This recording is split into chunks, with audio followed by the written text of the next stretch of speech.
think a few years ago, with the influx of the Bruce Lee films, that generated a lot of interest, and lots of people have come through that quite well.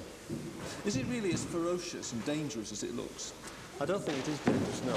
Obviously, in competitions and free fighting within the club, you do get slight accidents, but it's no more dangerous than football. There's a lot more physical contact in football than there is in karate.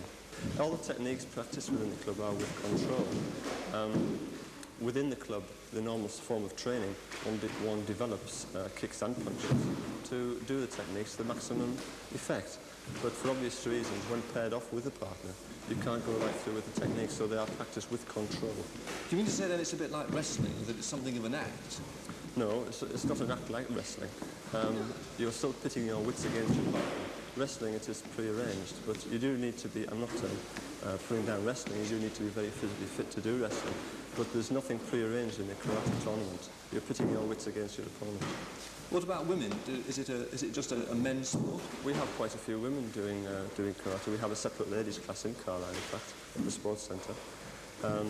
We have a lady black belt, Frances Holliday, lives in Whitehaven. We have a junior national kata champion, Julian Walton. Now, who will be taking part in the championships this weekend?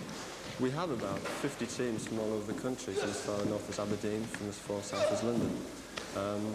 We have internationals competing in the team events as well, so the standard is very, very high. It's the 5th year we've had the championships, and it is now a major national tournament. Who will be judging the competition? The judging, apart from myself and other senior grades, the chief referee is Mr. Takamazawa, who is a 6-time black belt. He's coming up from Birmingham to chief referee the event.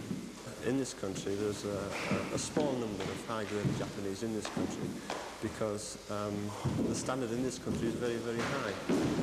We have 5th and 6th dans British people in this country. So there are maybe half a dozen 6th dan Japanese, and there are 2 8th dan Japanese as well in this country.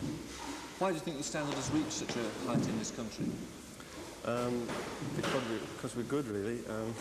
In 1975, we won the World Championships in Japan. We beat Japan in the final, and we held that for 2 years. Who's going to win this weekend? Who's going to win? Kenya Kai team from Manchester or Scotland Budokan. They've got a very good chance.